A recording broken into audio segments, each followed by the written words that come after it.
10, 219, 219. Forward Progress, a Chicago Bears podcast with Dan Bernstein and Matt Abenicola on 312 Sports. Monday Forward Progress is here. I'm Dan Bernstein. That's Matt Abenicola, and we are here on 312 Sports, dealing with the aftermath of a Chicago Bears embarrassment. And we didn't sign up for this. We did not sign up for the start of the Ben Johnson regime, for this administration to be this much of an embarrassment. But here we are. And we have yet to hear anything satisfactory other than the usual coaching blandishments about how the fickle winds of the NFL just cause things like this to happen. It's very unsatisfying, and frankly, it's a little bit scary. Yeah, I don't, I've been trying to think through it. Like, what do I want him to be saying right now? Like, I wanted him to avoid, like, those coaching cliches and those types of things that present an image of out of his control, present an image of I don't know what to do from here. And those things he's saying, it gives me those fears and concerns. I don't believe he is that way. I mean, I want to believe that. I want to believe that he has full control and that behind the scenes he's saying things very differently than what he's expressing publicly, which I get. I understand it. But this is, and I think, you said it correctly, like, this is just not what we expected for it. Is that really his fault that I had higher expectations for the way this team was supposed to look? Again, we can recap this and say it, reiterate it many times. Didn't expect them to be 2-0 at the start of the season. I just didn't expect them to look like they'd never played football before and to be so disorganized and to be so terrible offensively. Not just the quarterback, but the offensive line. There's just too many things going wrong that shouldn't be going wrong at this time. Allowing 511 yards was a shock. I didn't think the defense could possibly be as bad as it was on every single level. The line was bad. The linebackers were bad. The corners were bad. The safeties were bad. And everything went to hell as soon as Jalen Johnson left the game again, and we'll probably get some indication today how long he and T.J. Edwards are going to be out with their respective re-injuries of what they were dealing with before. But it's so systemic as to leave us without, if it's one thing if we knew that they were only picking on Tyreek Stevenson, or if it was only either a zone defense that was bad or a man defense that was bad or a specific personnel package that was bad. The fact that the issues are so broad-based after this offseason and after all these changes is frightening. And we haven't even really spoken about Caleb Williams yet, because he wasn't the primary reason why things didn't work. I thought for the most part he was okay, except for that one horrible, inexplicable interception that he threw that was so bad and so negative that it weighs heavier than just one misstep. Yeah, it's interesting that he has not been the player that we expected these first two games with Ben Johnson as head coach. He's not been the sole reason why they're 0-2. He's had some issues. He's just not playing as good as I thought he'd be playing right now. And again, I didn't expect him or demand of him that he's the best quarterback in the league at this point. That's not realistic. But I just expected him to be a little better. But again, he's not the main reason why they're 0-2.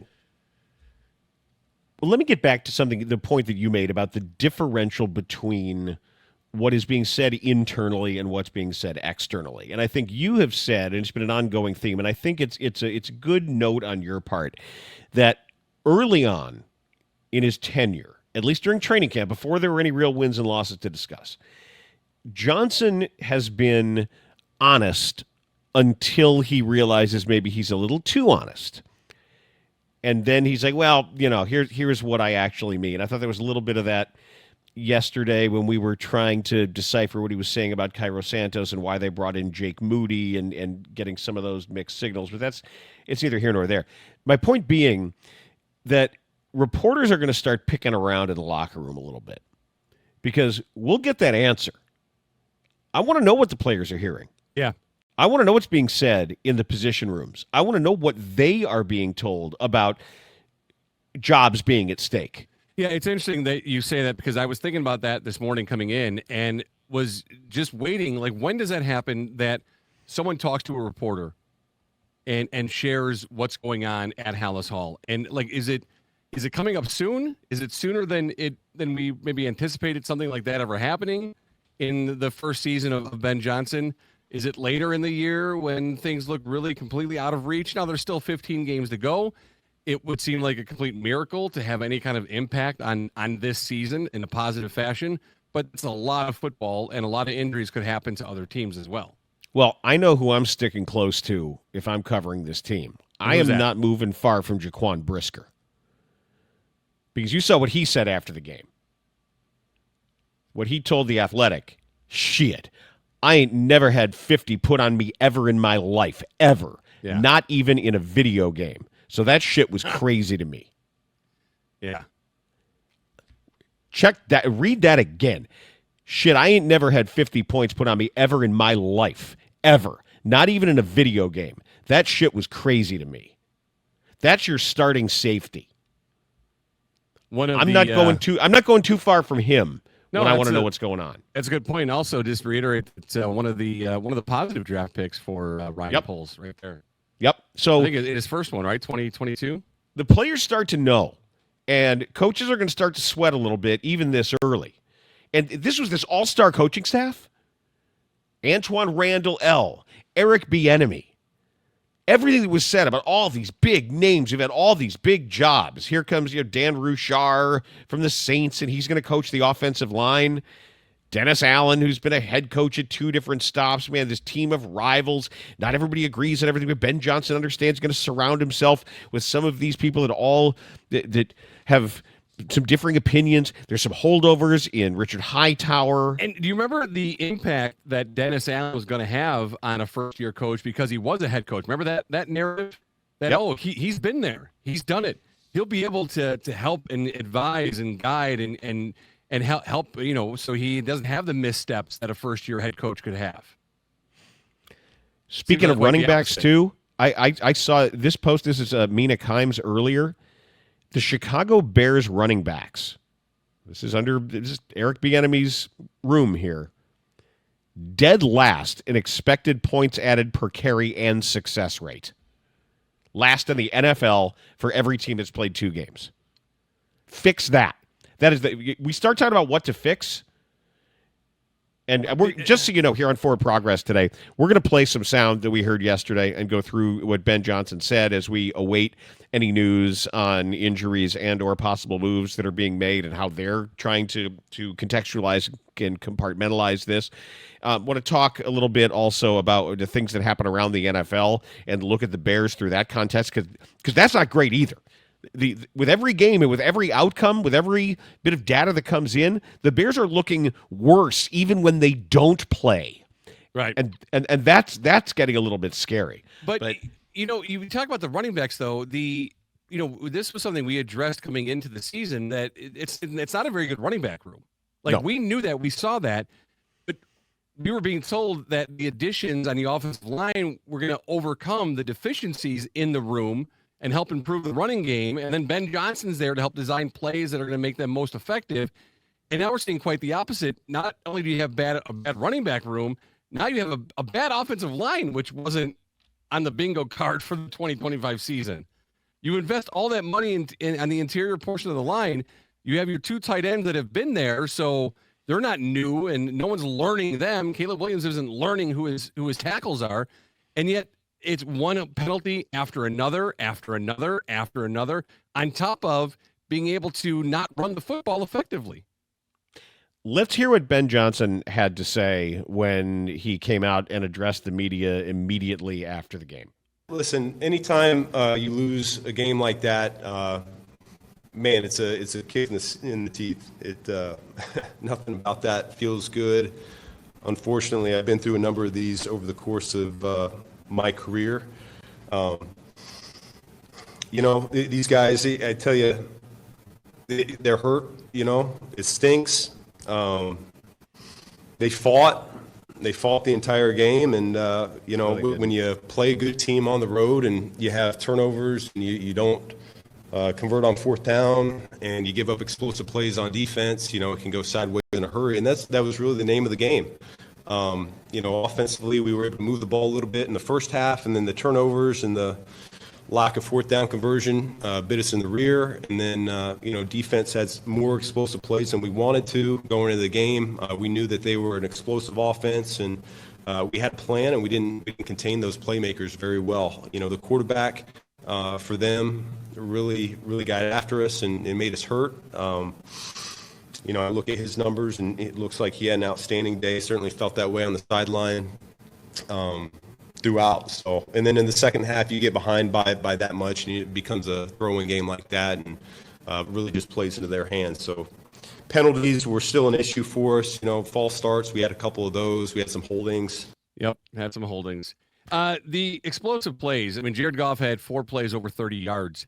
It was so frustrating. We were talking about this in the postgame yesterday, Dan, that the defensive line couldn't get to Jared Goff when he doesn't. He's not a very mobile quarterback. He's not going to run. If he does run, you can catch him. He is going to step up in the pocket, and you can't ask. I don't care if it's your starting defensive back or secondary guys or even practice squad guys. You give a quarterback like that 5 or 6 seconds to throw the ball with a wide receiver like Brown or the tight ends they have. He's going to make plays downfield. It's just going to happen. 4 over 30 yards. Why were they not getting to Jared Goff in the pocket? I just don't understand. He's not going to escape and run. That should change the mindset going into the game about how you pressure, knowing he's not going to run and hurt you with 50 or 60 or 70 yards rushing on the game. Well, and once you realize you're not getting home, you got to compensate for that. What do you do if you're not getting home with 4? Well, you can send more if you have to and try to pressure, or you can drop to landmarks and just understand that you may not get there, but you're going to take away everything and make him throw into really tight windows, and you're going to try to bracket their top guys. What surprised me was when you have TJ Edwards, an inside backer, covering a wide receiver, you can only do that. And teams do stuff like that, but you don't realize it because their pass rush is getting home. Right. It happens all the time. You're going to decide on mismatches. And sometimes you have to do that. You have to say, well, it's not ideal, but the mismatch won't matter because the quarterback is going to be running for his life, and he's not going to have time to see him on a crossing route that takes forever to develop. We can hand him off, or we can cover him, and we can end up with a linebacker on a wideout because we're going to have enough pressure. But when you don't get the pressure, that's when you get the separation, and that's when you wonder, why was he being asked to cover this person? It's not because they thought that Edwards can keep up with Amon-Ra St. Brown or with Jameson Williams, whoever it may be, whatever wide receiver is going to be next. It's the fact that it's not supposed to matter because of the pressure. Right. And it's not getting there. No one's winning. No one's winning. And the way Dennis Allen teaches the front 4, it's not a one gap disrupt. It's also not a true 2 gap either, where you're lined up over a guy. It is still a physical throw your guy out of the way, out physical your guy, beat however you have to get him. Attack. And he wants these long, rangy, athletic guys, and they're not winning their matchups yet. I also didn't like in those comments when he talked about the lack of fourth down conversion. If that's an issue for your offense looking back after a game, our lack of fourth, like that to me, that's not good. That stood out as something I don't want to hear my head coach talk about. Like if you're consistently counting on fourth down conversions, then there's a problem with your offense. I was just going to say it's a symptom. That is, first of all, being in fourth downs and having to go for it, and then not getting it. All it is a further indictment of basic offensive issues. You're just sort of abstracting it or blaming a symptom rather than blaming the actual problem. Yeah, no, you're right. Yep, absolutely. I don't mind them going for fourth down. That's great. I mean, it's a yard, though. It's a yard. And you say, well, DJ Reader's tough. Then run away from him. Then run a little quick hitting pass. Do something. Do something.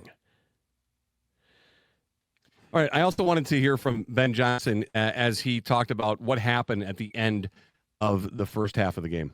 I had the official right next to me throughout that process. He told me it was halftime, so we went in for halftime. And then what happened? What did they explain? Land came over to me at the end of the third quarter, and he told me, I believe, that they ruled it out of bounds. They reviewed it and said it was in bounds, and so it was a 10-second runoff. So we'll see what it looks like on the game tape. That certainly was not communicated to us.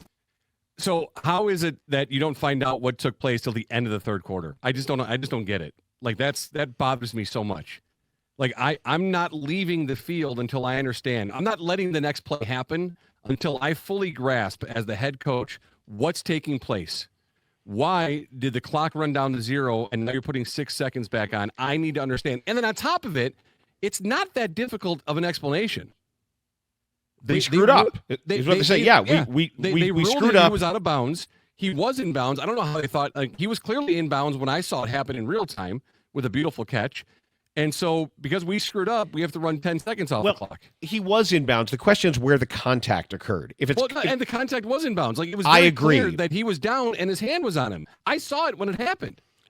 I mean, I can give the official a little grace that maybe he didn't see exactly as he's looking to find 2 feet inbounds or 1 shin inbounds, and also seeing the contact. Sure, that they're supposed to work together to determine that. It's easy if it's college, because right. That he's in and he's down and that's it.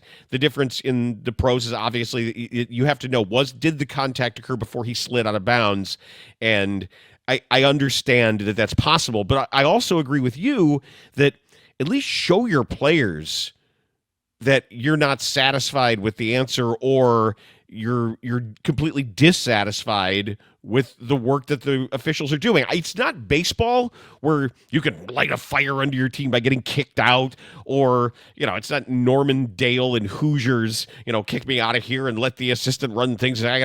But I do think it sends a message when you're obviously just completely satisfied with something that just screwed you. Right. And again, it's not that difficult to understand what took place. They made a mistake. The rules are we're going to do a 10-second runoff.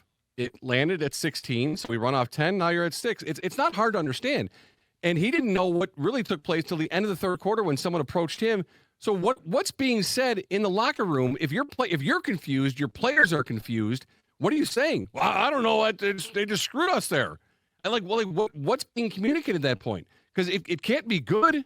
You can't walk away as a player going, "Oh, all right, I get it now." No, he probably complained and said that something was done to them, and then on top of it, how about you stop the fucking play to begin with? Right. Make that so that doesn't happen. And then there's no issue.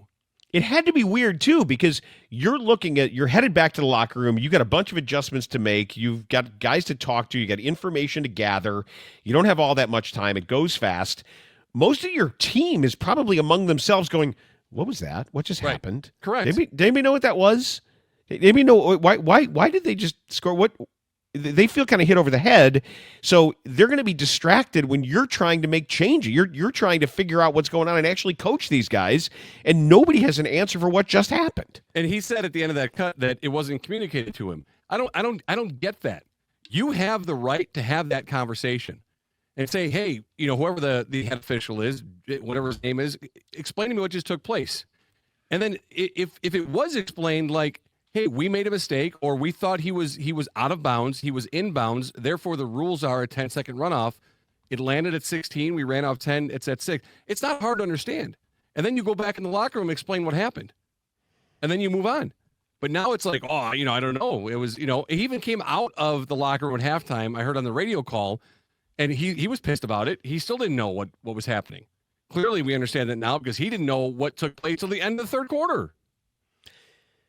This comes down to, I hate to globalize this too much, but the Bears need to compete harder.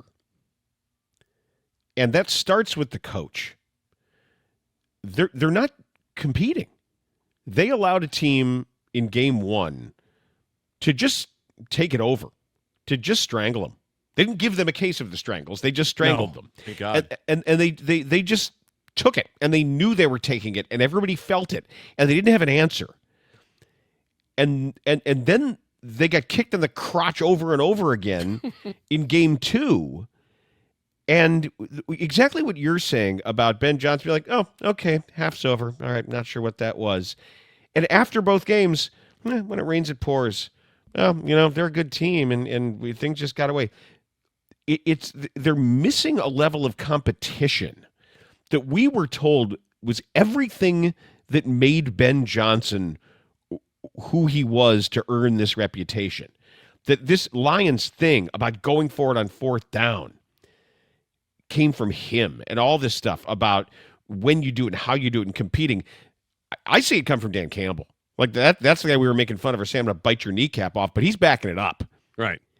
He's coming right after you, and he's bringing out all this garbage that we talked about on DBU today with Brian Branch. Right, Brent Johnson betrayed us. Everybody knows that's crap. Right. He didn't betray anybody. He took a job, but he's doing it. He's pulling out all the stops and doing all the silly football stuff. And there's just he knew his team couldn't lose this game. They could not start the season. Why couldn't the Bears say the same thing? Losses. But why can't the Bears do that? Why can't other teams say, "Hey, we're playing the Bears"? There's a learned helplessness here, to use a psychological term. That the whole idea of changing coaches is that they shouldn't have that. The Bears are supposed to, under this coaching staff, they're supposed to be that team. It's Ben Johnson who's supposed to be saying, we can't lose this game, and we're not going to lose this game because of the players we have in this and the staff that we have here. And yet they're allowing other teams to outcompete them. That hurts. That does hurt. And so let me just refresh my memory real quick. So there's 6 seconds left on the clock in the second quarter, and then that's when the Detroit scores. I think it's right, and that makes it 21-7. Correct? Is that my timeline correct there? Yes, it was the 8-yard touchdown pass from Goff to Brock Wright. It's 21-7. Okay, so it's 14-7. You think you're going into halftime, down one touchdown. 6 seconds gets put back on, and then they're down 14 going into halftime. I am not letting that 6-second play happen until I fully understand what's going on. Like, if I don't understand it as the head coach because I'm not as deep in the rules of understanding what just took place, then you're going to explain it to me so I fully understand before that clock starts again and that touchdown is scored. There is no way in hell I'm allowing another play to happen if I don't fully understand what took place when the clock said 0 and the official next to me said, locker room, halftime, go. And then we're called back out on the field. There is no shot that ball snapped until I fully grasp what just took place. Yeah, and you know what? You probably go back to that other official. And if you really want to talk about the mechanics of it, the official that said it's halftime, go to the locker room, you say, whoa, hold on a second. You told me this. He's saying this. We're watching this. Somebody's got to tell me what's going on here. Right. Before another play happens, I need to know fully. And then I can walk back to my sideline and say, all right, here's what happened. I get it. It makes sense. Here's the rule. Now we got to go stop this fucking play. But instead, he was like, I don't even know what happened. I don't know. I'm mad about it. I'm confused. And then you're down 21-7 instead of 14-7. I don't get that. I don't like it at all. It's not competitive enough. And again, it's not that obscure of a rule or that hard to understand. It's not. I want to thank everybody for joining us yesterday, and I hope it never happens again. I hope we never have to start our post game midway through the fourth quarter because the Bears are losing by as much as they are. I have a feeling we will, and I don't mind if we have to do it because the Bears are winning, because that'd be great. Yep. But the fact that we had to go on and begin the post game because the game was effectively over when it was really sucked. But the outpouring, the attention was great. The attendance, the viewership, everybody. This is going to be a thing. We're always going to be there after post games and whenever we need to be to go live here on YouTube or anywhere else. So we appreciate you really doing this on Forward Progress. But the nature of that and the fact that right when because I had to switch, I was upstairs, set this all up, came downstairs, I turned on the TV, and Tyson Bagent is in. So the Bears effectively said, okay, we understand that it's over. I mentioned yesterday, and you'll remember that I said it's important how the Bears manage this so as not to give any indication that this was a punitive move, that they're saying, Caleb Williams, you suck, get out, your bench, we're putting this guy in because he gives us a better chance to win. They've got to be very clear on that, or everybody's going to start getting the wrong message. Even though Williams wasn't great, he wasn't awful, but he wasn't great. I think we should hear what Caleb Williams had to say after the game about his performance and about the fact that he was taken out. I think in that situation it sucks that your guys are out in the field and you're not, and that's frustrating because you put so much time, energy, and effort, and those guys are out there still battling, and you're on the sideline, but it was coach's decision, and you got to move on from it, and I think. In that situation, I'm thinking of how can I help this team, this offense, whether it's me saying something on the field or to whoever, or completing one more pass or whatever the case may be, just to get the momentum going, get us going, and get this team rolling, get these guys rolling, and try and go win games. He didn't sound happy. No, he did not, and he shouldn't be happy. But a lot of his guys weren't out there. I mean, they did kind of call off the dogs a little bit. They emptied the bench on defense too. You saw some reserves come in there and get a little bit of time. It was almost like a basketball game. Yeah, but I don't get it, and I don't like that move either. Like, he wasn't in jeopardy. Obviously, you can get hurt on any particular play, any single play, but he wasn't there wasn't 12 sacks. He wasn't being thrown around and things that we saw to Justin Field where he was still out there at times. I don't like it. Like, you had opportunities to play. Your backup quarterback played 16% of those snaps. That's too much. That's too much for your healthy starting quarterback to be on the sideline watching. And when we got ready to start the post-game show, I don't have a TV within eye shot when I'm down in the home studio. You said that he was off alone on the sideline, correct? Every time they showed a cutaway, and I hate to try to infer too much from a lot of these shots, these cutaways, because you never know exactly what's happening when the camera's not on him, and we tend to look at these snapshots and draw conclusions and project our own feelings on there. But it did appear that he was just kind of wandering around and listening into the helmet speaker and doing the Patrick Kane mouth guard chew. That seems to be his thing too. We see it before the snap where he's got the mouth guard half in and half out. Yeah, I don't like it. I don't understand it. You still had opportunities to have your full offense out there to make plays. It's not the offense and Caleb Williams that gave up 52. He didn't throw 3 pick six that allowed Detroit to open this game up. Their defense was getting gashed. I like keep him out there because all we keep hearing, Dan, is how they don't know each other. Oh, we don't know each other. We're still getting to know the player. We're still getting to know each other. Like, that's been a common theme. Well, here's an opportunity in a game against a team that's really good to get some more time together and to get more stuff on film. But instead, sit and your backup quarterback plays. Some breaking news here as we are recording Forward Progress. This posted by Adam Schefter. Bears Pro Bowl cornerback Jalen Johnson is out indefinitely with a groin injury. The team is still evaluating the full extent of the injury, whether surgery is necessary. Oh, boy.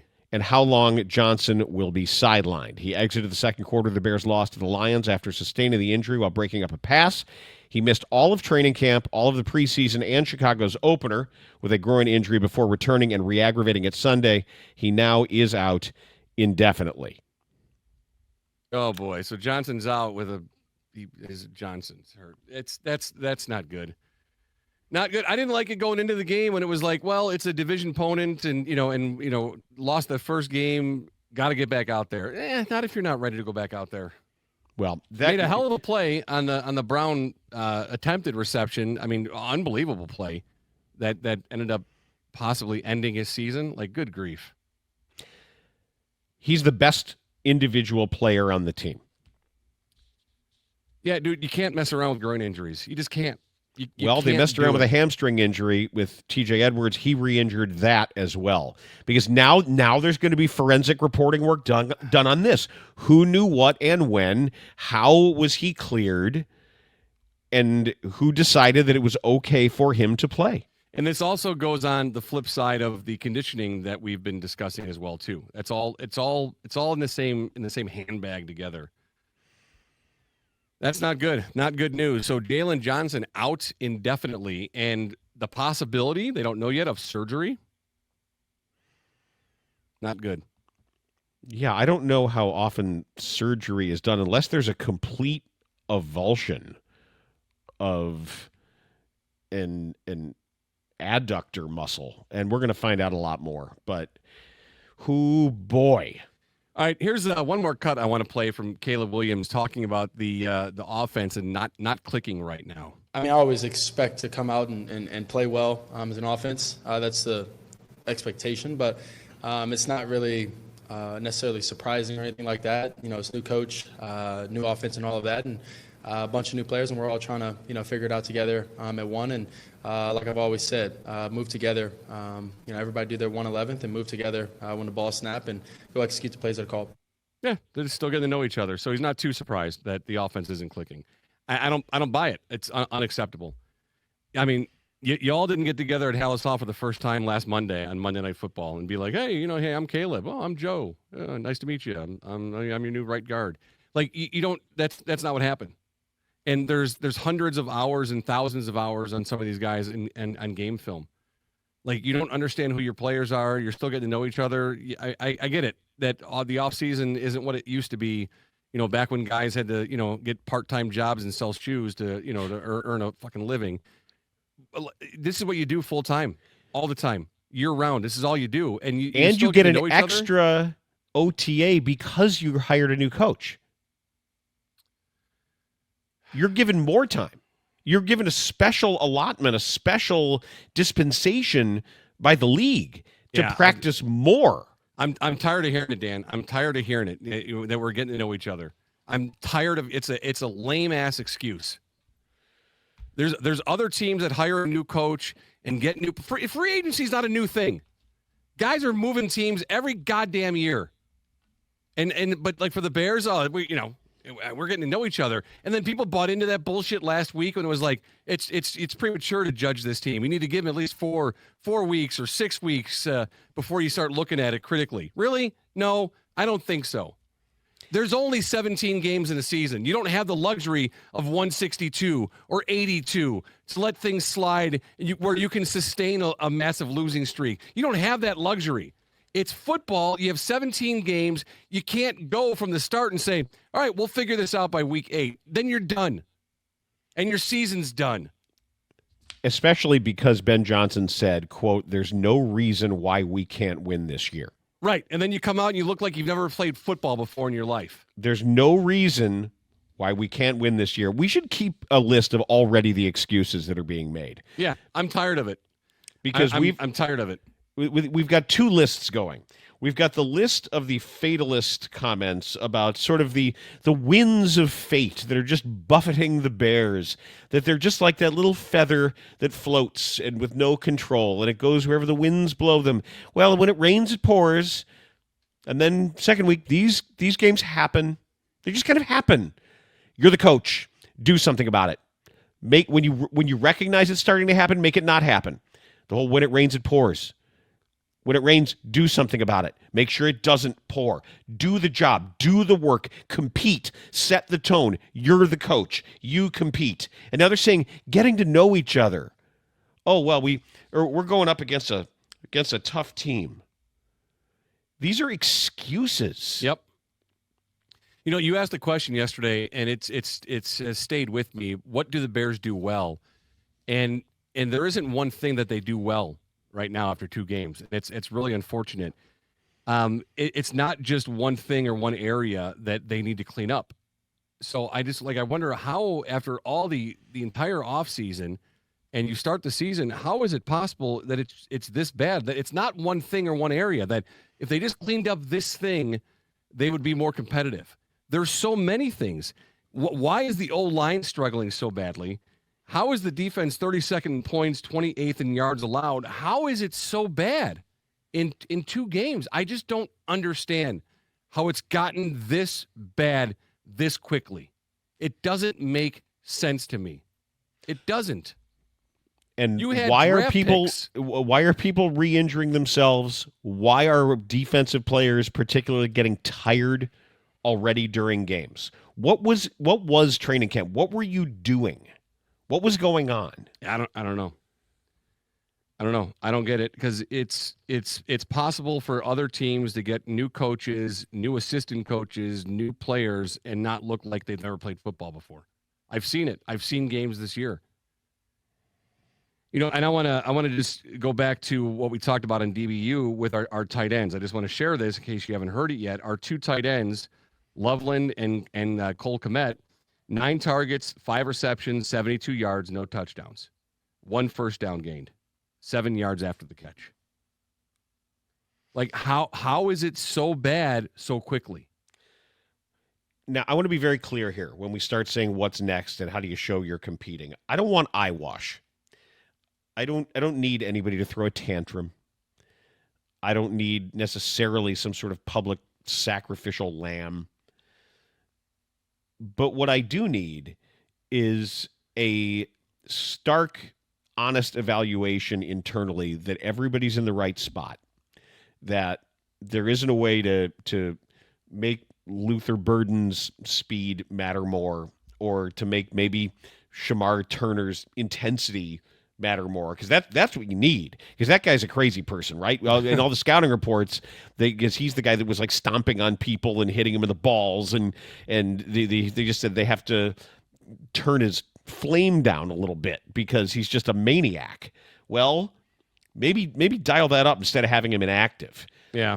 I don't think there's any single magic move, and I don't think that there's any kind of, I don't need sideline screaming. I don't need clipboard breaking. But this team's just got to compete harder and better. They had the first game and they dribbled it down their leg, and they never had a shot in the second game. No. You got a winnable game coming up this week against Matt Eberflus. The Bears are right now, I think they're giving a point.